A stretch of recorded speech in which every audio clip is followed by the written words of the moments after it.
Things need not have happened to be true.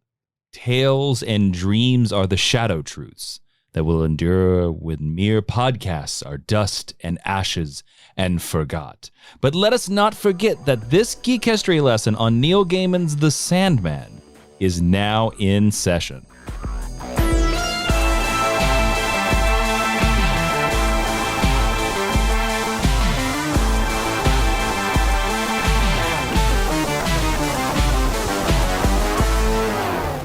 Hello and welcome to Geek History Lesson. I am Jason Dream Inman. I am Ashley Victoria Robinson. Welcome to your Mind University, because you have stumbled onto the podcast where we take one character, construct, or I don't know what this family is called, in popular culture and teach you everything you need to know about them in about an hour. And there's the Sandman show, so we're talking about Sandman. That's right. There is a brand new live action The Sandman series that is going to premiere on August 5th on Netflix. And so I thought, let's take a deep dive into one of the most critically beloved comic book series of all time. Now, if you are a fan of our podcast, or if you're new, hello, welcome. But if you are a fan of our podcast, this will be very similar to our Expanse episode that we did, because I'm not going to tell you every single thing that happens in Sandman. You should pull out an award-nominated book, and you should read it. But also, what this is going to do is it's going to give you a taste of the Sandman world. I'm going to give you some basic characters. I'm going to give you enough of a sense of where the show might be going, because I want to excite you to check out this new show. I want to excite you so that you read this new series, because you should read Neil Gaiman's The Sandman, because it is no hyperbole, no exaggeration. It is one of the greatest comic book series of all time. Let me repeat that. Neil Gaiman's The Sandman is one of the greatest comic book series of all time, full stop.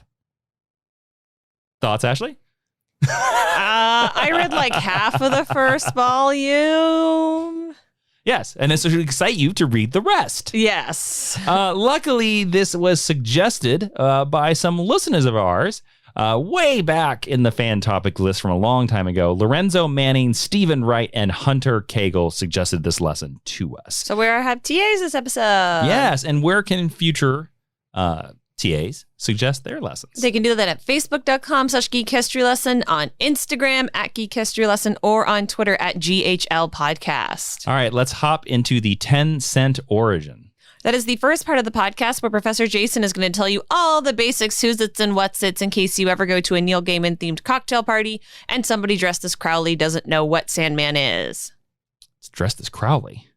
Yeah. You're kind of mixing the streams here. It's a Neil Gaiman character. Yes. I said if it was a Neil Gaiman cocktail party. Okay, got it. Sorry. All right, cool. They should actually making the Good Omens reference, and I was like, Good Omens does not cross over with the Sandman at all. They are completely separate universes. The Sandman was published by DC Comics from 1989 to 1993. It was published by Vertigo in various ongoing series and miniseries through Vertigo from 1993 to 2020. It was a monthly comic book. It was described as a dark fantasy supernatural horror / superhero book. The specific series are The Sandman, which was published from January 1989 to March 1996. The Sandman, The Dream Hunters, which was published in 1999. The Sandman Overture was published in October 2019 to November 2015. Now, these are like sort of there are other spinoffs, there are other things like this, but these are the specific The Sandman ones, because there are like the Dreaming books, there are other spinoffs. We'll talk loosely about some of them, but mainly focus on the Sandman series. The main Sandman series had 75 issues, and the main character was Dream of the Endless. It was created by Neil Gaiman, Sam Keith, and Mike Dreigenberg, I believe, written by Neil Gaiman, penciled by various artists, inked by various artists, and it was lettered by Todd Klein and John Costanza. All right, let's get to the meet cute. What's that, Ashley? That is the second part of the podcast where we stole a term from romantic comedy writing, and we tell you the first time we met these characters and how cute it was. Now, Ashley, when did you first hear of Neil Gaiman's The Sandman? And then my follow-up question is, when did you first attempt to read and stop it? I have no idea when I first heard about The Sandman. I feel like if you were born after 1989 and you were into comics and geek stuff, Sandman was always kind of in the ethos. I feel like I've always kind of known about Sandman. I I knew people who started reading it when I was in high school. I tried to read it in 2012. A friend of mine lent me the first volume, and then he moved to Missouri, and I've never seen him again. So I think I threw his first volume in the trash or sold it. I hope you donated it. I hope you didn't throw it in the trash. Don't throw books in the trash. I have no idea because I don't remember when I got rid of it, but I know I don't currently own it. Okay. So I tried it then. I got like halfway through the first volume, and all I really remember is there was a guy stuck in a snow globe, or there was a snow globe, and a house. That's most of what I remember about Sandman. It's very slow. Well, remind me later, the snow globe, it's not a snow globe. It's sort of a prison cell, and we will talk about it in a bit. Well, when I read it, I thought it was a snow globe. Mm-hmm. So that was the last time, and I've been meaning to go back and read it because I know Jason read it a few years ago and found a system that worked too, because it does have... More than a few years ago, actually, but yes. Yes, but it does admittedly have a slow start. Yes. So what was your mate cute for Sandman? I mean, of course, for mine, this is a very classic Jason Inman origin, Wizard Magazine, because Wizard Magazine would talk about the Sandman all the time. Just like most people, they say, you should read the Sandman, you should read the Sandman. I attempted and stopped reading the Sandman about 3 times. No, twice. I started and stopped once, started and stopped the second time. And then I finally found out that the system that worked for me was I was like, I need to read this because everybody talks about it. I'm going to read only 1 issue a day until I'm done. And I found by doing that, it worked very well. I think it does have a slow start. We will talk a little bit about why that was. Yeah. But there's a lot to the Sandman. And we're going to cover it all here because it's a very important Vertigo comic books. Because the legacy of Vertigo comic books is very important as well. And if you want to hear more about that, you should come on over to this week's Geek History Lesson Extra podcast over at patreon.com/Jawiin, Jawiin. We will be talking about the company that was sort of boistered by the Sandman and made a lot of luminary books like Preacher and Transmetropolitan and Fables and Hellblazer. But not only that, over at the Patreon, we have Marvel Club. We have Jason and Jeremy John about Justice League. There are 3 bonus pods a month for helping to support this podcast. And there's a Discord. So thanks to everyone that supports us over there, that supports us. You are all dreamy. And for anybody that wants to join in the party, come on over to patreon.com/Jawiin. All right, let's get to the History 101. As Dream says to John Constantine once. John Constantine, who is that, Ashley? He's that bisexual wizard who is ruining the DC universe while trying to be a hero. Yes. Dream once says to John Constantine, "One thing I've learned, you can know anything, it's all there. You just have to find it," which I think is very apropos of this episode. The Sandman falls within the dark fantasy genre, but it's also basically an anthology book where characters enter and exit the story as they cross the path of the main character named Morpheus, aka Dream. So if you hear me talk about Dream, I'm talking about Morpheus. But his concept, his role is Dream. Why is that? Because he is the Lord of Dreams. This series is sprawling, it's complex, it crosses genre. It is very complicated. And that, again, is my whole goal, is that I cannot tell you everything that happens in the series because a lot of it is open to interpretation. But I want you to read it, and I hope by the end of this podcast, you are convinced to check it out, or check out at least the new TV series. Yeah, if you're ever looking at Sandman art and you see a tall, skinny white guy with messy hair who kind of looks like Neil Gaiman, that's who Dream is. Now, when asked to describe Sandman in under 25 words, here's what series creator Neil Gaiman came up with. Okay. This is his description. The Lord of Dreams learns that one must change or die and makes his decision. Wow, I bet he writes really good previews copies if this is under 25 words. So basically, Neil Gaiman's The Sandman is a sprawling, dark fantasy that explores humanity through the eyes of a dysfunctional, immortal family known as the Endless. I knew they had a name. Who are the Endless? We'll get to them later. If you're still confused, okay, I'll tell you the initial hook of the book. Here we go. The Sandman tells the story of Dream. Who's that again, Ashley? That white guy who looks like Neil Gaiman. No, what's his name that I just told you? Morpheus. Thank you. Morpheus. Flint Marko. Morpheus is the personification of all dreams and stories. Dream can appear pretty much like anything, but he usually looks like a pale, mopey guy with dark eyes and shaggy hair. Which is kind of what Neil Gaiman looks like. The story of Sandman begins in 1916 when he is captured and imprisoned by black magic occultists. Here's how that happened. On the night of June 15th, 1916, a full moon, of course, British occultist Roderick Burgess and his Order of Ancient Mysteries accidentally summoned Dream while trying to summon and imprison Death. Now, drained from a recent odyssey, Dream was no match for this order of sorcerers, who then stole his ruby, his helm or his mask, and his pouch of items, and held him captive in a crystal prison, or as some people reading the book might think, a snow globe, in the basement of his house in Witch Cross. Burgess hoped Dream could be coerced into setting up a trap for his sister, but Dream refused to speak. Dream's imprisonment leads to worldwide problems. Some people would sleep all day, others couldn't sleep at all, and then some would experience waking dreams. Now, in 1988, the year Gaiman began publishing the series, Dream escapes in real time and spends the remaining issues of the 75-issue series trying to regain control of the dreaming and the powers and items he once possessed. In his absence, the realm of dreams has been disrupted, and he has to spend the entire series basically bringing things back to balance.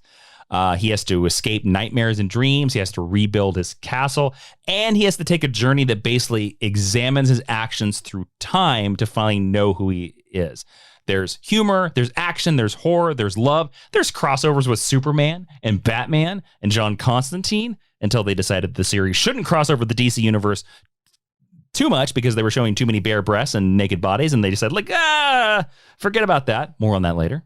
It's not like Superman has a child. Yeah. But the Sandman builds out a world where Dream is basically a supporting character in many of the stories that you read. One volume is called The Game of You, and it takes a minor character from a previous volume and spins her off into an elaborate, surreal fantasy narrative.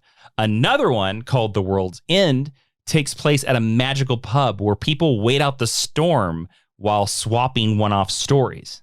Also, Neil Gaiman loves to weave the comic story through actual historical events, like the World Fantasy Award-winning issue, Shakespeare's A Midnight Summer's Dream, where he gives a new origin to that play. In Dream Country, in Sandman Volume 3, there is a one-short where Dream asks William Shakespeare, in case anybody doesn't know who William Shakespeare is, Ashley, you are our William Shakespeare expert. Please explain. Who is Mr. Shakespeare? The greatest person to ever write the English language. Famous playwright. Also, Jason meant to say Midsummer Night's Dream. Oh, my apologies. And he does know that is how it is said. So don't tweet at us. Yes. So Dream asks William Shakespeare and his troupe to perform A Midsummer's Night Dream to a most special audience, Queen Titania and Lord Oberon and their elves. Not only is this short story amazing, that this one small detail, this one single happening has repercussions for the rest of the entire series. It will resonate with Sandman 400 years later, and it will also resonate to the final issue of the entire series. Titania also crosses over into the Books of Magic series. Yes. In my favorite issue of the series. Also written by Neil Gaiman. Yes. Now that's the thrust. Mm-hmm. That's the hook of this book. It is Dream trying to put his life back together after spending 80 years imprisoned by humans in a snow globe. A snow globe. It was like a magical dome that inhabited his powers, basically. Yeah. By the way, I just mentioned A Midsummer Night's Dream. That was the Sandman number 19. It won, as I said, the World Fantasy Award in 1991 for Best Short Fiction. In fact, everybody was not happy that a comic book had won such a prestigious award, and the rules were changed immediately to exclude comics from ever winning the award again, making Sandman number 19 the first and the last comic book that could ever win that award. Thanks, literary community. Yeah. Now, Ashley, I want to know, does what I tell you intrigue you or annoy you that Morpheus is a supporting character in his own series? Or does that help illuminate why this series took so long to be adapted into live action? Oh, that's interesting. I would have never considered that. Morpheus is almost, even though he is the protagonist and he's the named Sandman, is almost a secondary character in this entire series. Yeah, not based on that trailer. That's not going to be the case. Mm-hmm. I think I think this series is probably going to be a little more Game of Thronesy, a little more about the drama of the family. I think that probably has to do with one of the reasons that it took a long time to get it adapted. I also think that it wasn't trendy to adapt comic books until about 10 years ago, which probably had something to do with it. I've known about the Shakespeare issue for a long time. A lot of Shakespearean scholars take a lot of umbrage with the fact that Neil Gaiman sets this story at the wrong time in Shakespeare's career for when Midsummer Night's Dream would have been written. That doesn't bother me necessarily as much, but I would say when I first heard about it, it definitely made me more intrigued to read the series. Yes. Well, Shakespeare appears 3 times in the series. I do know that he returns, yes. And there is a bargain that William Shakespeare has with Dream. And that is what specifically resonates with the final issue of Sandman. When he makes subsequent appearances, do they name check or reference any of his other plays? Yes. That's cool. But I don't want to tell you. You don't have to tell me. I'm not going to tell you which ones because it gives away plot points that I want you to read. All I will say is that Dream is responsible in the world of the Sandman for some of Shakespeare's ideas. Yes, I did know that. Yes. It's the idea that God forbid we gave Shakespeare credit for the things he wrote. No, they introduced this idea because Dream is about dreams and inspiration. The idea that because of Dream's bargains, a couple of these plays happened that would not have happened otherwise. Like Dream was the inspiration for said play. Yeah, I mean, I'm betting the Queen Mab speech gets name checked at some point. Speaking of adaptations, Warner Brothers, HBO, and New Line Cinema all tried to adapt this in 1991. Very early into the series. Remember when Joseph Gordon-Levitt was attached to this? That is true. Gaiman... 1991. Yeah. Gaiman has read numerous scripts that have tried to adapt this over the years. He claimed one screenplay was not only the worst Sandman script I've ever seen, but quite easily the worst screenplay I've ever read. Excuse me. LOL. It wasn't until 2020 that Sandman finally got adapted when it was adapted in the form of an audio version in the Audible exclusive multi-part audio drama, and then the Netflix version is the first live action. I believe it was greenlit following the success of Neverwhere, that audio drama. Yeah. Now let's talk about the Endless. I talked about them earlier. Who are the Endless? Well, basically, they are Dream's brothers and sisters. Dream and all his siblings. The Endless specifically are anthropomorphic, thank you, embodiments of aspects of nature. They've existed since the first living being in the universe breathed. It is really hard to describe what they are. They're gods and goddesses. Or who they are. But their ideas, their patterns, their representations. But in the same way that, right, like Athena represents war or in wisdom and, they're basically gods and goddesses from an original canon. They are bound by duty to perform their functions, and they seem to lack the freedom to escape from their functions. And if they die, they are simply replaced by another aspect of themselves. They oversee their own realms and everything connected to them. Now, there are 7 siblings in the Endless, Ashley. One of them is Dream, and all of their names start with D. Death. Would you like to make a guess about... So, Dream is one. Would you like to make the guess of the other 6? Yes. Death. That is correct. Destiny. Correct. Despair. Correct. Those are the only ones I absolutely know. I'm trying to imagine the character posters. Desire. Correct. You have 2 left. You have 2 left. I don't know. I got nothing. Destruction. And Delight/Delirium. Oh, Delirium. Yeah. Well, Delirium changes their name to Delight later in the series. Yeah, my brain just keeps showing me the Gwendolyn Christie Lucifer poster. Now, I'm going to tell you about these brothers and sisters of the Endless in the order from oldest to youngest. Okay. Destiny. Destiny. Destiny is the oldest. He is apparently blind, but some think he is nothing but a vision. He is bound to the book of the word. We hardly see Destiny in the Sandman, but when he does make an appearance, life-altering decisions are made. It is said in the series that Destiny leaves no footprints, but he casts also no shadows. This is the most I've ever learned about these characters, so I am, for my gratification, opening up the IMDb to see who is playing these characters. Death is next. Now, it is said in the series that every human being sees death twice. Once when they open their eyes, but they have no recollection of it. They're not all credited on And secondly, when they are about to close them for the last time. Now, instead of being the Grim Reaper, Death in the Sandman series is a cheerful, gothy young woman. And she's cute, man. She's really cute. She's had multiple spinoff series. I have a feeling that if there is a spinoff in Netflix, then the Sandman series is popular enough, she will be the spinoff, like she was in the comics. Well, casting her Kirby Howell-Baptiste in that part wouldn't surprise me. There is Dream. We'll get to Dream later, so he's the third oldest. Next is Destruction. Oh, yeah. Now, Destruction is AWOL for most of the series. He abandoned his duties in the 17th century when, this happens in the book, but I'm going to tell you about it, when he predicts the construction of the atomic bomb, and he refuses to be a part of it. He is also known as the prodigal. Prodigal. Thank you, Ashley. And he's considered to be the wisest of all the siblings. Destruction once says in this book, I like the stars. It's the illusion of permanence, I think. I mean, they're always flaring up and caving in and going out. But from here, I can pretend. I can pretend that things last. Wow. There are also the twins Despair and Desire. Despair looks into our world via windows from her realm. They appear like mirrors in ours. Sometimes it's said that you will look into a mirror and feel the eyes of despair upon you. You will feel her hook catch and snag into your heart. Despair likes to keep to herself. Now, her twin brother, sister, Desire, the troublemaker of the family and the one who has a rivalry with Dream.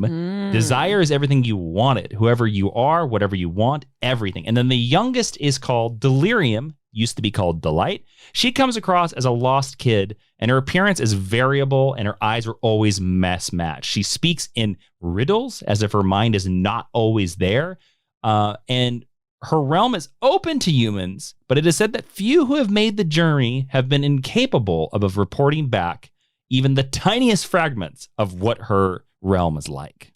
So there are 3 of these characters are not currently credited on IMDb as appearing. And again, we 3 of the Endless. At the time of this recording, we have not seen the Netflix series. But there are also a slew of actors whose roles have not been revealed yet on IMDb. Well, I think there might be some stunt casting. So I think that's very interesting. Now, I want to tell you about Dream. Morpheus, our main character. What else can I tell you about the Sandman? Although the story is mostly set in the present day, there are several excursions into the past. Remember, Dream is an immortal being. We see him in Shakespearean times. We see him in ancient Rome. We see him in the U.S. circa the 19th century. We see him in France during the Revolution. There is a particular story that ties into Greek mythology. There is a retelling of the myth of Orpheus, except in this version, Dream is the father of Orpheus. In this version. Interesting. That happens in Fables and Reflections, The Sandman, Volume 6. Now, Dream regulates the dreaming, which includes not only dreams and nightmares, but everything related to imagination and inspiration. In his library, for example, there are all the books that were ever dreamed of and thought about, but never came into existence. Wow. And among the Endless, he seems to be the most serious, except for Destiny, and the most conscious of his function as the embodiment of dreams. He's rather obsessed with responsibilities. He's kind of an unforgiving, strict lord whose actions sometimes seem downright cruel, but the end of these are fueled by his belief of his place in the cosmos and his duties. So a lot of times he's like, no. The duty to the dreaming is above everything else. It's above feelings. It's above thought. It's above even my own family members, which kind of rubs people a really wrong way in this series. And it comes back in a lot of ways to bite Dream in the, ethereal ass, if you were to say. It is this belief that has led him to choose the path that he chose, and one that has kept him apart from most of his brothers and his sisters, and it sort of made him a terrible and terrifying love to all the paramours that he's had in his life. And also, he is the worst possible father he could ever be to his son Orpheus. He's pretty terrible. Oh, he's like actually Orpheus's father, not just like for the sake of the story. No, Orpheus's father. In the Sandman universe, he is Orpheus's father. Hot take. If you're going to pastiche a Greek myth, pick a better one than Orpheus. I'm over it. Okay. I don't care for the Orpheus story. After Sandman's imprisonment, he comes to realize that in many ways he needs to change. And this realization has a serious repercussion throughout the story. There's a choice that needs to be made that may be no real choice at all for a being that has been set among the endless. And it needs to be made. Okay. He has to change his serious ways. Dream is one of the great and tragic heroes that you cannot help but be enthralled by the complexity of his character. And Ashley, I want to ask you, does the character of Dream remind you, I don't have anybody specific in mind, I'm just curious, you have a deep knowledge of literature and comic books. Does Dream remind you of any other protagonists that you know? A great dreamer who's a bad father? All of them. Can you name a couple specifically, please? Odysseus. Okay. Terrible father. 0 out of 10. Hector. It's hard because like this is a real mythological Arthur. Uther, even in the Arthurian legends, like a lot of the great heroes are not good parents. Because it's hard to save the world and give your child the emotional support they need, I suppose. Well, yes, you are correct. To me, Dream sounds a lot like the heroes of Greek myth and Shakespeare, which makes sense since a lot of the Sandman is influenced by Greek myth and Shakespeare. Claudius, yeah. Another quote from The Magic of Sandman, "You shouldn't trust the storyteller, only trust the story." So now we're going to talk about how this book came about. Well, also, is there such thing as a reliable narrator? No. Here's the production history of The Sandman. Okay. The Sandman grew out of a proposal by Neil Gaiman to revive DC's 1974 series, The Sandman, written by Joe Simon and Michael Fleischer, illustrated by Jack Kirby and Ernie Chow. That is actually a series about the second Sandman. Let's tell you about the first. Ashley, do you know who the first Sandman was? The Charleston Comics hero? No, the Golden Age DC Comics character. No. The first Sandman is the Wesley Dodd Golden Age Sandman. He's the Justice Society of America character. He got goggles. Who wore a gas mask. Yeah. And he shoots sleep gas at people while wearing a fedora in the 1930s. I think the reason I thought Charleston was because I assumed that he was acquired at the same time as like Blue Beetle and... Nope, he's an original DC character. Wow, cool. He has a great look. I do know what this character looks like, yes. The second is Garrett Sanford. He is a UCLA psychology professor who became trapped in the dream dimension while saving the life of a great man. There's hints that it's a U.S. president, but it's never confirmed, who was in a coma while being terrorized by a powerful nightmare monster. Cool. Now, Neil Gaiman had considered including characters from the second Sandman in a scene for the first issue of his 1988 DC miniseries Black Orchid. Well, the scene did not make it into later drafts because Roy Thomas was using many of the characters that he wanted to use for Infinity Inc., so Neil Gaiman kind of had to cut all the Sandman references out of that book. Months later, Karen Berger, a DC editor, and will go on to basically found Vertigo Comics, offered Neil Gaiman a comic title to work on, but he wasn't sure if his Sandman pitch would be accepted. A few weeks later, Berger asked Gaiman if he was interested in doing a Sandman series. Gaiman recalled, I said, and I quote, yes, here we go. I'll give you a real no, Gaiman, sorry. Yes, definitely. What's the catch? And Berger said, there's only one. We'd like a new Sandman. Keep the name, but the rest is up to you. And so the third Sandman was born. Neil Gaiman crafted the new character from an initial image of a man, young, pale, and naked, imprisoned in a tiny cell, waiting until his captors died. He would be deathly thin, with long dark hair and strange eyes. Neil Gaiman approached scripting the series became more difficult as complex storyline and characters developed. He said, and I quote, when I began writing Sandman, it would take me a couple of weeks to write a script. As time went by, I got slower and slower until a script was taking me 6 weeks or a month to write. The book originally crossed over with the DC universe with cameos from John Constantine and Martian Manhunter, but eventually became its own thing, and it became one of the original Vertigo titles. But its coolest DC comic connection is a very neat retcon. Okay. Sandman's success prompted the creation of a new title called Sandman Mystery Theater. Are you familiar with this title, Ashley? I am familiar with it, and then I know it exists. I have not read any of it. Sandman Mystery Theater is a favorite of mine. It is a 90s comic book that focuses on Wesley Dodds, the very first Sandman, but it is about updating him out of the golden age and actually making him a serious, it's very much a film noir, gangster noir. Yeah. Because Wesley Dodds doesn't have any superpowers. He just has a sleep gun. That's all he got. So that was published from Vertigo from 1993 to 1999. This title actually did a crossover where the two Sandmen that were both being published by Vertigo at the time, where they actually met. Now, Dream's imprisonment in 1916, like I told you, led to worldwide problems. Some people slept all day. Some people couldn't sleep. Yeah, that's why I have disordered sleep. I get it. Yes. One of those people that could not sleep was Mr. Wesley Dodds. Oh, that's really smart. Oh, wait a minute. Buckle up. We're not even there. This is, in my opinion, one of the coolest retcons in comic book history. Because Wesley Dodds had existed since the 1940s. Yeah. And no one had done too much with him. Now, between the two world wars, when Morpheus was imprisoned on Earth, the universe, remember, as I said, sought a replacement to fill the void left by Morpheus. Yes. Because of this, Wesley was imparted with some of Dream's power.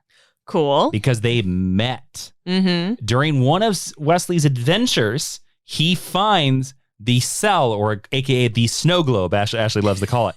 I'm sorry. It's fine. I feel like you're picking on me for not having the full context. It's a very good visual. I find it fascinating that that's the image you struck on. I want to say it's because of Citizen Kane. Oh, okay. Like, I think that's the imagery that Rosebud or whatever. Yes. Now, because of this meeting, Wesley was imparted with some of Dream's power. And as a result, he suffered insomnia and he had prophetic dreams of criminal activities and visions of Morpheus. And to quell this, he created an identity called the Sandman, based on Morpheus's image. Now, Wesley Dodds wears a green suit, a fedora, and a gas mask. Morpheus, when he wears his helm or his crown, has a long, almost elephant-like mask that looks like a gas mask. Now, Wesley would take this tranquilizer gun emitting a sleep gas, and he would subdue criminals at night. And only when he would subdue criminals would the insomnia stop. So, I think that is a fantastic retcon that changes absolutely nothing about Wesley Dodds, but actually connects to the bigger DC universe. What do you think about this retcon? I think it's incredibly smart and intriguing. And I think this type of retcon is the kind that I don't mind. You and I like to throw shade at retcons. And some characters, unfortunately, suffer from a lot of retcons and it winds up being to their detriment. But there's a good way to do fan service. This is a good way to do a retcon to bolster a character who's not as involved but shares this legacy. I think this is really cool.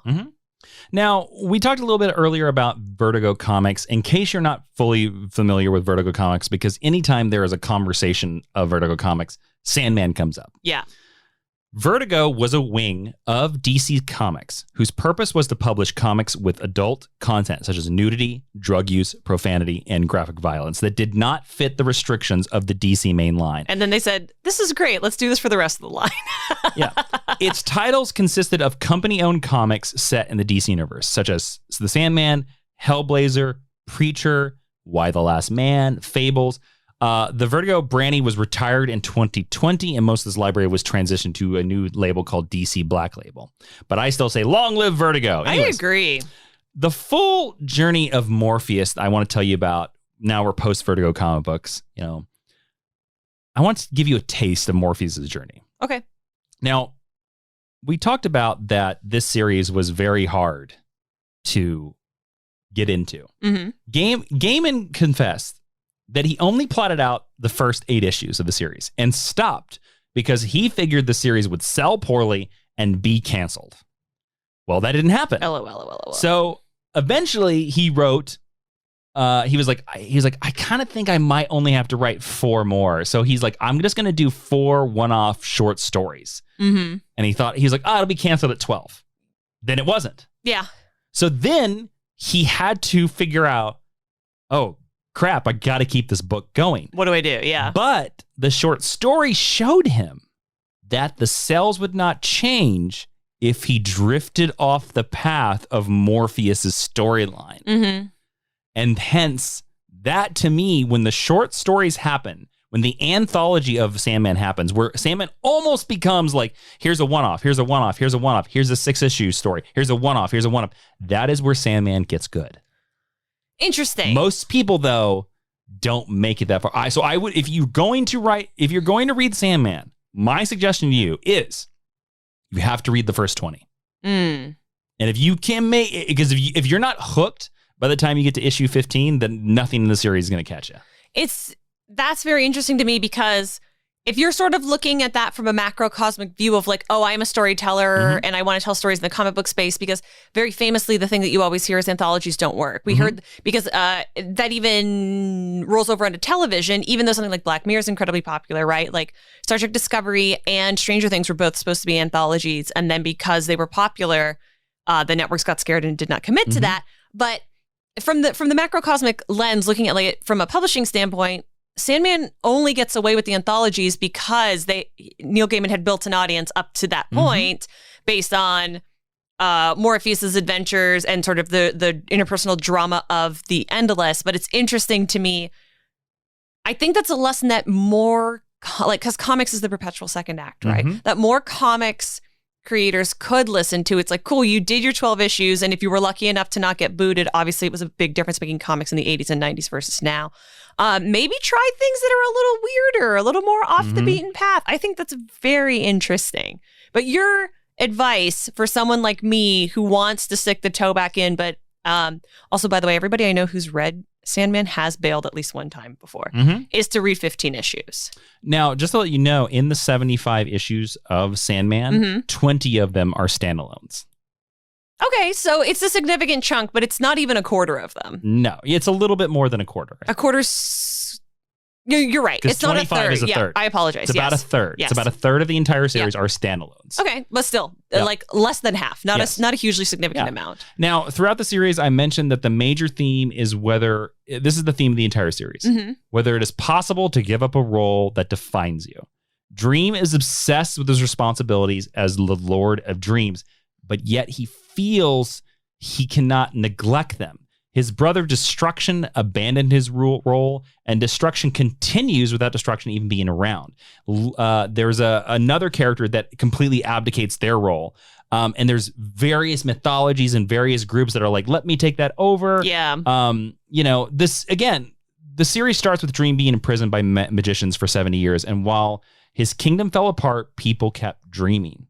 So he's like, I can quit my job, but he can't. He can't do it. He was very much like, look, if I quit my job and the whole company falls apart, you didn't deserve me in the first place. And he quit his job and the company didn't fall apart. And he was like, see, you didn't need me. Yeah. But the universe is like, but we do. So again, that is the theme going through Sandman. That's about the most I'm going to tell you about Morpheus. But I want to tell you about some of the other characters that I know you will encounter in the show, but are also interesting in the series. And this, the first one I know, is going to be a very pleasant surprise to Ashley. Matthew the Raven is Dream's sidekick. Yeah, you know he's going to be voiced by? Patton Oswalt. Yeah. Matthew is the Raven that works for Dream, but before that, he was a human named Matthew Cable. That name sounds familiar. It is because Matt Cable was a police officer who helped Abby Arcane in the DC Universe's Swamp Thing. Abby Arcane, of course, is Swamp Thing's girlfriend, basically. And Swamp Thing was a Vertigo book. It became a Vertigo book when Sandman became a Vertigo book, because at this time, Sandman was in the DC Universe.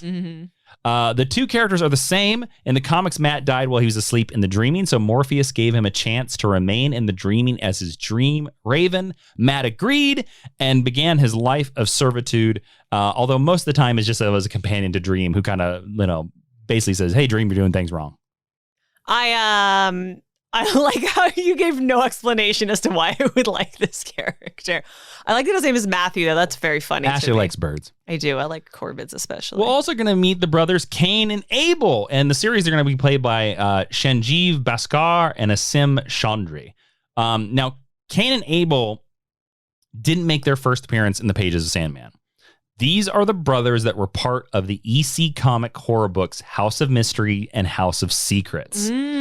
Straight out of these comics, these are possibly the sons of Adam and Eve from the Bible, with Cain is forever cursed to continue killing his brother, who always resurrects every time he kills him. Neil Gaiman really loves to walk right up to that religious line and put his toe on it and think about crossing it. Now, in the Sandman comics, Cain is invulnerable, and he and his brother are sent to live in the dreaming thanks to Morpheus's invitation. They are also, again, there's a lot of stuff in here that says that they might not be the literal Cain and Abel from the Bible, but they are abstract archetypes of the first murderer and the first victim. But the characters' appearances almost always end with Cain getting really mad at Abel and killing him. Can I ask you? Yes. Not to get into the religious discussion of it all. Do you prefer the idea that they are broader constructs that we call Cain and Abel for the ease of everybody reading the book? Or do you prefer the idea that, like, no, these are the dudes or the souls of the dudes from the Bible? Here's the answer, and I think it's the most Sandman answer I could ever give you. It doesn't matter. Yes and no. Okay. Because in my book, they are Cain and Abel. Yeah. From the, classic Bible tales. But there is a lot in Sandman that things are ideas. Yes. They're not, like, Dream is not a person. Well, if Oberon and Titania are real people who exist, like if we're doing fairies as well. And are they? Well, but I'm saying, so if we're doing fairies and treating them with the same seriousness, then everything is and everything isn't. It's that Grant Morrison of it all. But I will say that when you read that issue, yes, that Oberon and Titania appear and disappear with the wisp of the wind as quickly. Isn't that how fairies do, though? Yes. So again, Cain and Abel, it's like they are and they aren't. Yeah. Again, like I said, Dream is not a person. The Endless are not people. I do think, because I'm not quite sure the tone of Sandman, having only read maybe the first 5 or 8 issues ever. There's all kinds of different tones. I do think the idea that Cain keeps getting mad and accidentally killing his brother, like that could There is no accident in it. He purposely does it. Well, but yes. That could be really funny. Like if they play it as comedy, that could be very interesting to me. No, it's the idea of like what I think, like, it's the sibling rivalry of all time where it's just like, God, you always annoy me. Kill you with a rock. The next character is the Corinthian. This is Dream's sort of first villain in the series. Is going to be played by Boyd Holbrook in the series. Now, Morpheus actually created the Corinthian as a nightmare, as a person who has rows of jagged, sharp teeth where his eyes should be, and he wears his sunglasses over those eyes to hide the truth. Now, during the time that Dream disappeared, the Corinthian was able to get loose, and he became a serial killer who removed the eyes of his victims. This abuse of his power put him in Morpheus' crosshair, since he chose to be a cheap serial killer instead of a nightmare based on the darkness of the human heart. If it was my prediction, again, have not seen the Sandman television series, I would guess that the Corinthian is the season 1 villain. I mean, that would certainly make sense. It's interesting because Sandman is going to suffer from the same problem that Game of Thrones did and the same problem that Rings of Power is going to be coming up against. It's a lot of mythology to have to impart in a pilot and in a first season without having characters stand and deliver. So I think focusing on one villain, even if that's maybe not super true to the first volume of the book, for ease of a television-going audience who largely has not read the series, I think that's probably a smart choice. Now, we're going to talk about an important character and one who has already had a spinoff. We're talking about Lucifer. Yeah. Remember the Tom Ellis show on Fox and Netflix? That was technically a Sandman spinoff. Now, do you think they ever considered Tom Ellis? I think they probably did for the Sandman Netflix show, but I bet that there is too many legalities to cross, even though Netflix owns Lucifer. Yeah, or he may not have wanted to. He may have wanted to go on to other things. Lucifer is being played in the television show by Gwendolyn Christie. But here's what happens in the comic books. One of the most intriguing characters in Sandman is Satan himself, a.k.a. Lucifer. In Preludes and Nocturnes, which is the first arc of Sandman. A great title, by the way. Dream goes to hell to retrieve his helm, and he manages to embarrass the legendary villain, and Lucifer vows revenge. When Dream is shamed into freeing his old lover Nada in Season of Mists, he returns to hell, but this time he encounters Lucifer emptying hell. The fallen angel has cut off his wings, and he hands Dream the key and walks away to Earth. and he leaves the job of torturing the damned to someone else. He says he's bored and he's looking for something new. Now that is... And he went right to Wall Street. And he went to romancing ladies and solving crimes in Los Angeles. Yeah. But that is the setup of the Lucifer spinoff series. Because that cue the beginning of Lucifer, the character's 2000 solo series, where Lucifer travels to Earth with his loyal demon lover, Mazakim, and opens up a piano bar called Lux, and he performs every night. Now, the story for Sandman is that Dream is tasked with determining who should get the key to hell. Gods from lots of pantheons show up, basically being like, give me the key, give me the key. And in the end, 2 angels are sent by the Almighty as representatives, and they are assigned to the job. And one of them later begs Lucifer to return, which he laughably refuses, I assume, while singing the Billy Joel's The Piano Man on the song. Sing me a song of the Piano Man. Ha, ha, ha. Yeah. Now, here are some of the spinoffs that are noteworthy. There are too many to cover. A few of them I think are essential, and here are the ones that I think are essential. Okay. 7 years after Sandman ended, Neil Gaiman wrote a one-off graphic novel follow-up called Endless Nights, which gives each of Dream's siblings a standalone story with a different big-name artist for each. It's a great read. There is also The Dreaming, which focuses on a bunch of Sandman side characters, and then there are a bunch of one-offs presented under the title The Sandman Presents. And there are also a few great miniseries about Death, because she's kind of the standout character. Because she's so cute. Now, if we've gotten to this point and you're still not convinced about reading Sandman... Jason, I've gotten to this point and I'm still not convinced about reading Sandman. How dare you, Ashley? I'm going to tell you about my favorite issue of Sandman and why. There's a quote from it. I've been up and been down and been up again. And have I learned aught?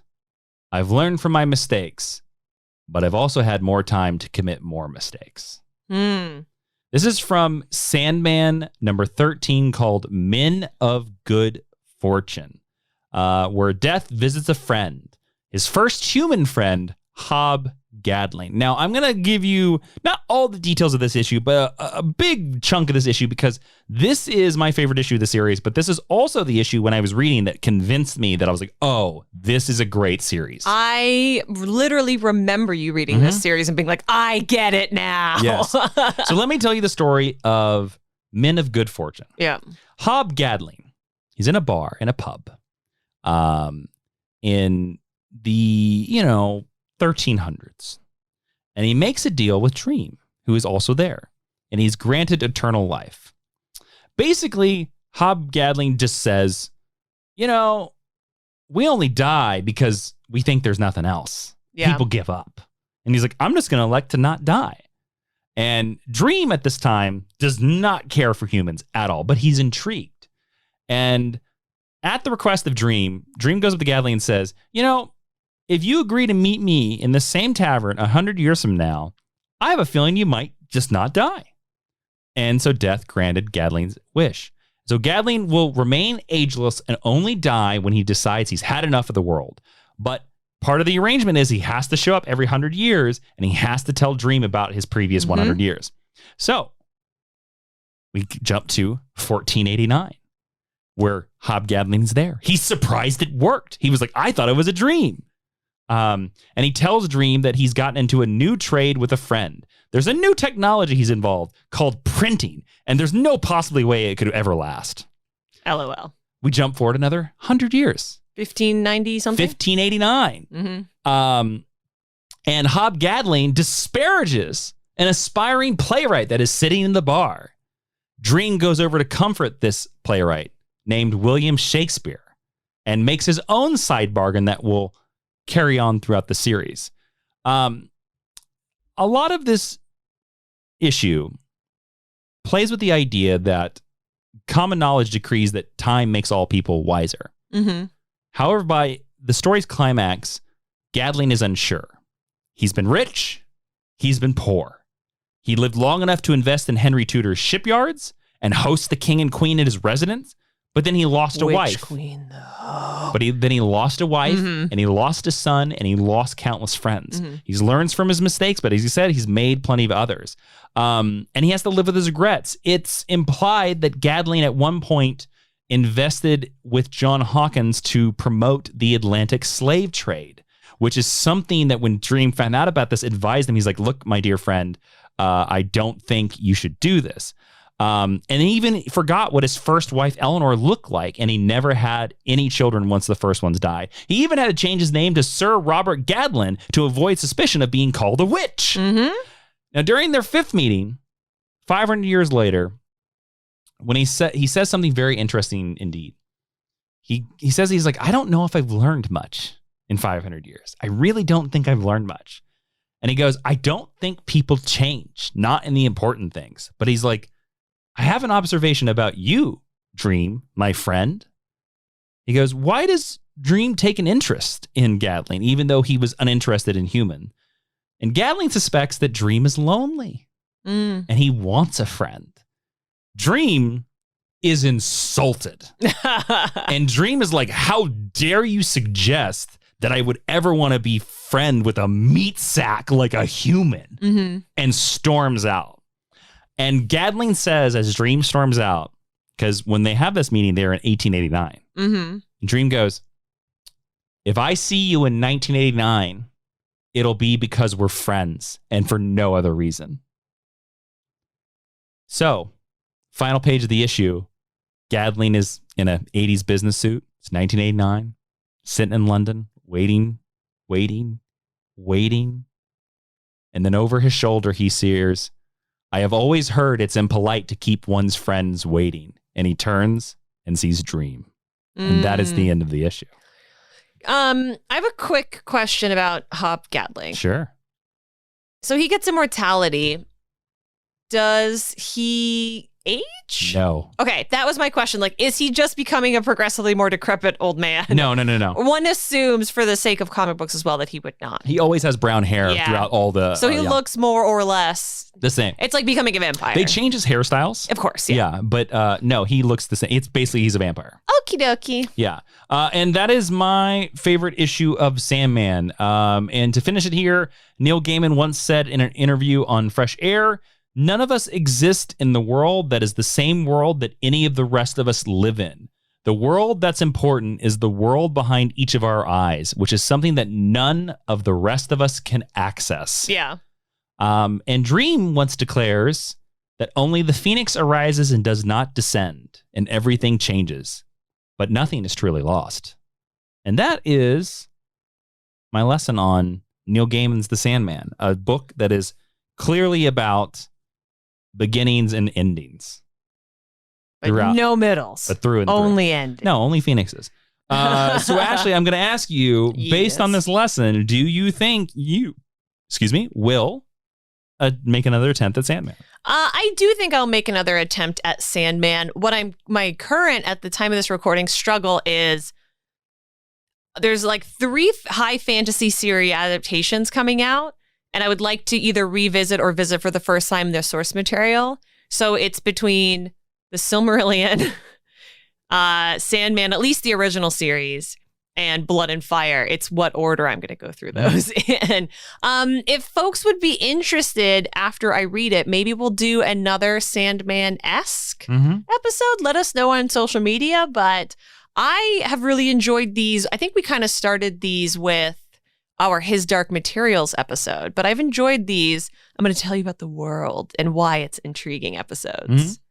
Cool. All right, let's get to recommended reading. What's that? Yes, that is where that's the thing that we cut. This is where if you go over to geekhistorylesson.com/recommended reading, if you, like myself, are equally as intrigued by the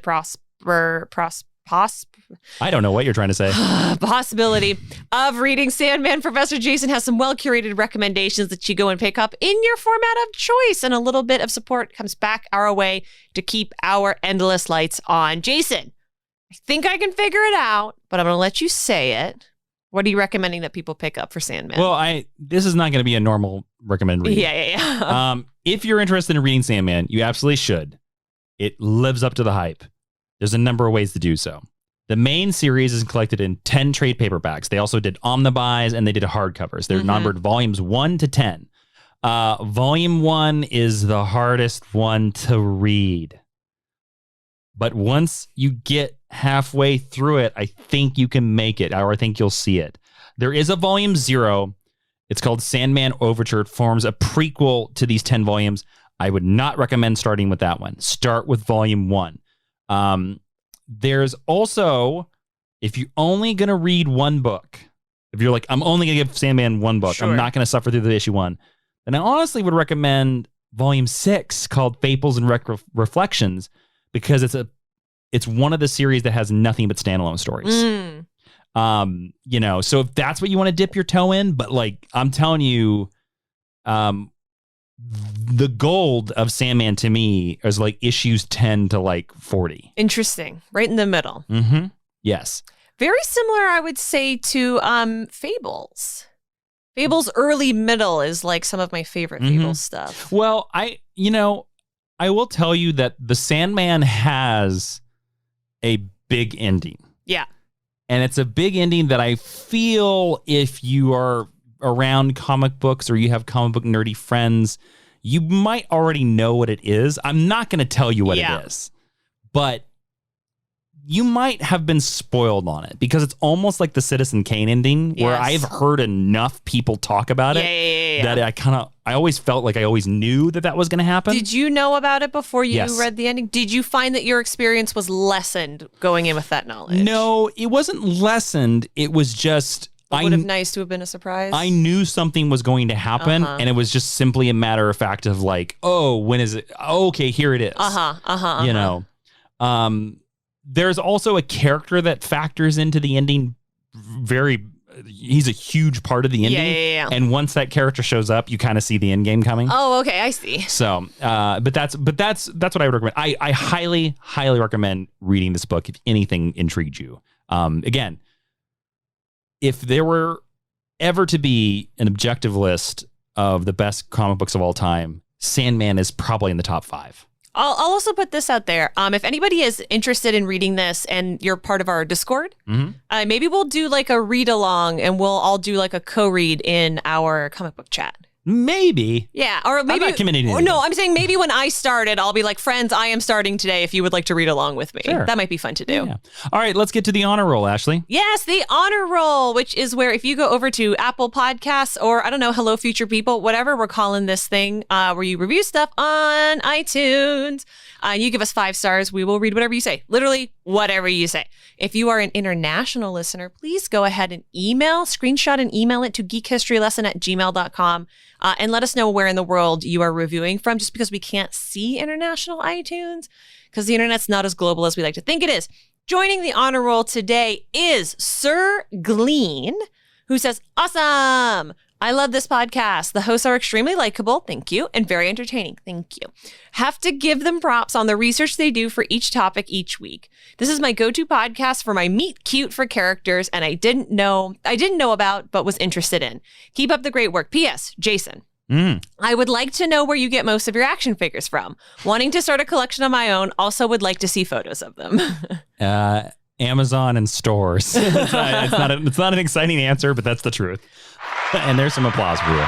Welcome, Sir Gleen. Also, we try, when we do action figure spotlights, we share all of the pictures and some extra links and stuff on the Patreon first. But if you scroll through the Instagram, and we're starting to do this, we're starting it on the Instagram. If you scroll back through the Twitter, everything that we've referenced gets photographed and put up there. Yeah, I buy a lot of them online. Yeah. There's some Sandman action figures. Yeah, do you like any of them? No, they're not good. Sandman, I think of more as the like ceramic statues. I've seen a lot of death statues. They did do a lot. When DC Direct was like a really big thing, they did like a line of action figures. They did a line of PVC characters, yes, but like I just don't think, because Sandman has such disparate art styles. Yeah, it's hard for me to find one that you would want. Well, I don't think I would want one because like there's not a singular image of Sandman that makes me think of Sandman, because there's just so many different looks to it, because so many different artists drew the book. That's fair. That's totally but this fair. is my feeling about it. Jason's also, you might have gleaned from the past chunk of episodes, big McFarlane fan right now. Really liking what they're doing with their Don't timestamp these episodes. Is that the only honor roll we have, by the way? It is the only honor roll. So Sir Gleen, welcome into the Teacher's Lounge. Jason, what's going on in here today? I can't wait to hear. Well, Dream has trapped Sir William Shakespeare in our Teacher's Lounge, and he is confounded by the refrigerator. He looks at he's been kicking it for like 3 days now and calling it a witch. I'm just imagining Neil Gaiman kicking it. Yes, ye old witch. And TA and also other podcast host Jeremy Skinner has been almost trampled to death by William Shakespeare freaking out every time the light bulb pops on inside the refrigerator. Well, also, I guess in fairness, right? Jeremy Skinner is currently laying in a sleeping bag with Catherine Hahn, who does famously play a witch. Yeah. So he's not wrong. Well, again, imagine there's a refrigerator. Somebody goes for their sandwich. Every time they open it, Sir William goes, ah! And like runs around the thing and just goes in circle like that. That's the worst thing that a 16th century man was doing. We're doing pretty okay. Well, we got things under control. He's been trying to throw rocks at all the ladies that have walked in with their revealing clothes, and we've said, witch! We've said, Sir William, please, you need to relax. Like he wasn't married to a witch. He was married to a witch. I think he had a couple daughters. He had 3 children. His daughters lived. His son did not live. There you go. See, I knew he had daughters. Yeah. Aha! Do you know what their names are? Nope. Titania, and Shakespeare Jr. Titania, and Shakespeare Jr. Okay. Yes. Don't forget, everybody out there, listen to our podcast. And Judith. Huh? It was Susanna and Judith. Oh, okay, thank you. To listen and to subscribe to this podcast and all of the podcatchers. There you go. I'm lost, Ashley. I'm lost in the dreaming. You took me off the side. This is the last one we're recording in a day. You took me out the end. Don't forget to subscribe to us in places. Subscribe to Ashley on her social media. Subscribe to me on social media. It doesn't matter where they are. Patreon.com/Jawiin. We're going to be talking about the legacy of Vertigo Comics. I don't have a hashtag stick around, but I'm going to ask you right now, off the top of the dome, Ashley, what part of this lesson intrigued you the most? Well, I'd heard the hobgaddling story before, because you basically told it to me. Gaddling. When you had read it. I do think that's probably the most intriguing part of it. I do think, I will tell you, the Shakespeare issues in the Sandman are, I actually think, good. I think I will. But I also don't know as much about Shakespeare's life beyond the plays as you do. Yes. But I'm also willing to meet this as a piece of fiction. Like in my brain, if he's like, that's the thing I got really mad at about in Shakespeare in Love. If he is writing like Romeo and Juliet and A Midsummer Night's Dreams in the wrong order, like fine, whatever. I don't know. It's fine. Can I tell you what the final issue of Sandman is called? Sandman 75? Romeo and Juliet. No, it's called The Tempest. Well, that is a late era play, so that would be pretty cool. I've been in The Tempest. I like The Tempest. Can I ask you a stick around question? Sure, go for it. Who's your favorite of the Endless? Oh, I would feel remiss if I didn't ask you this. I think it's Destiny. Oh, interesting. I think it's Destiny. Not credited on IMDb. Well, Destiny is kind of this guy that just wears a cloak and he carries his book, the Book of Destiny, of course. Oh, yeah, I know what he looks like. Yeah. And Netflix, if you're casting, I would love to play this part. He's big. He's like massive. He doesn't really appear, but it's like one of these things where there are some scenes in the Sandman where they get all of the Endless together. Yeah. And like when they do it early on in the series, they kind of make a deal where like, this is the first time. It's kind of like the Gathering of the Ents in Lord of the Rings. They're like, this is the first time in an age that we've done this. You're like, it's like the Ents. And it's kind of funny because all the other Endless like fight with each other. They all like snipe. It's like a family dinner. Yeah. And then the minute Destiny walks in, they all go, he's here. Yes. What do you want, Dad? What? It's like when Zeus shows up. Exactly. It's like Destiny like shuts them up. Yeah. And in fact, too, it's funny if you know the ending of Sandman. Like I said, you know the thing that I've hinted at that I'm not going to tell you what happens. Yeah. If you know where it's going, when you read it, read all of Destiny's lines because he tells every character what's going to happen to them. Okay. He does. He literally says to Dream's face exactly what's going to happen to him. His name is Destiny. Yep.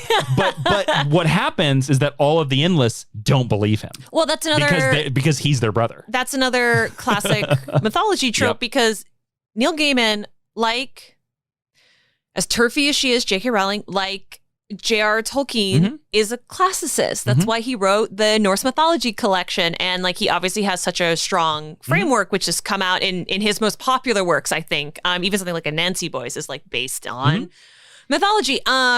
Is that And horror movies love to really hit this on the head, but just because you're told what you need to know doesn't mean you're able to act on it. That's a very Greco-Roman classic, ignoring prophecies kind of thing. The Sandman, it's a series of feeling and philosophy.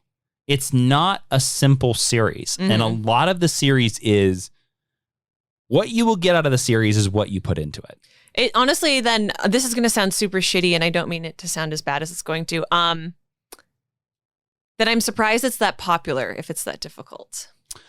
I think because you're saying that you think it's too smart for like the modern audience. I think the reason that comics lean on the tropes that they do is because I think a lot of people go for it for escapism and not to be challenged. We know Batman's going to throw the villain back in Arkham at the end.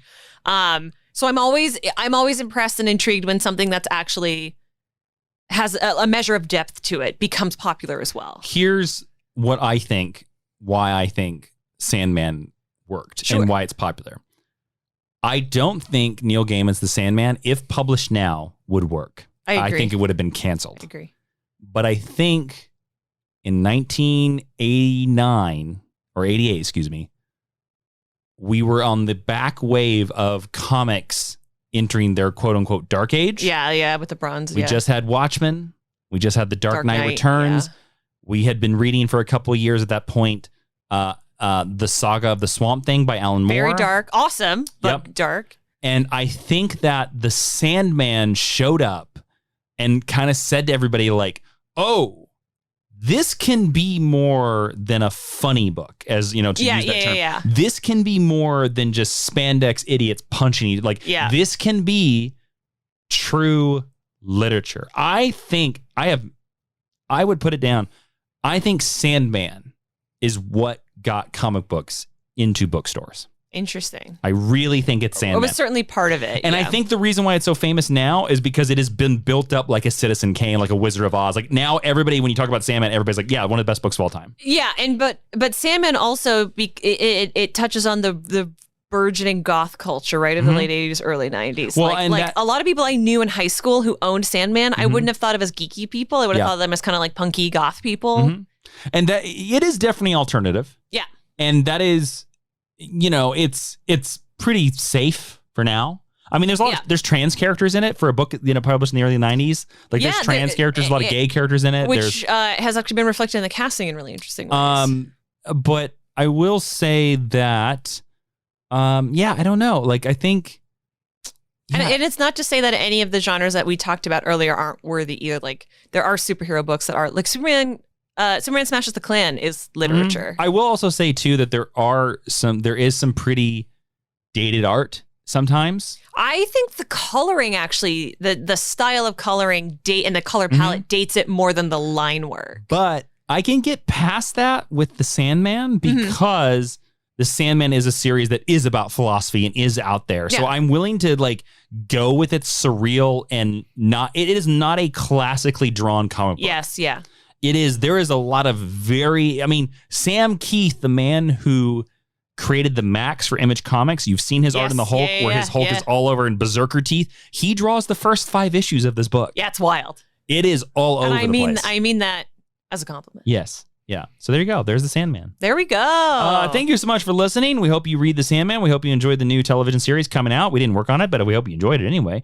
Thank you so much for listening. I am Jason Dream Hunter Inman. I am Ashley Victoria Robinson, and Professor Jason, would you please dismiss the class? All right, class. I will meet you here in 100 years for a podcast. None of you will die as long as you agree to listen to this podcast again in 100 years. Okay. See you in 2122.